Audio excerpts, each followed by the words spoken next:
There's more than one way to assess risk, but assessors expect you to choose one. Your assessor will ask, what methodology do you use to measure and prioritize your risk? And you have to be prepared to answer.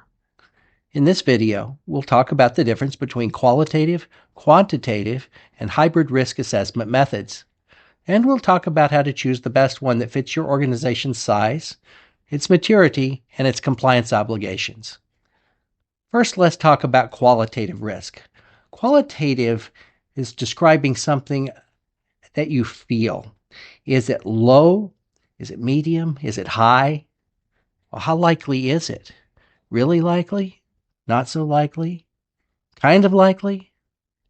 It's simple, it's fast, and it's widely used across small and medium-sized businesses. Now let's talk about the quantitative method. The quantitative method uses numbers, percentages, probabilities, exposure rates, math. This is where you have specific data that you look at to determine how big the risk is and how much it'll cost. Finally, there's the hybrid method. The hybrid method uses some of the qualitative components as well as some of the quantitative components. So it might have a scale like 1 to 5 or 1 to 100, or it may approximate the risk or the impact of the risk. For example, cost might be $50,000 to $100,000 if the risk happens, or $1 to $5 million. This gives you the simplicity of the qualitative scoring and the prioritization clarity of numbers. So which should you choose?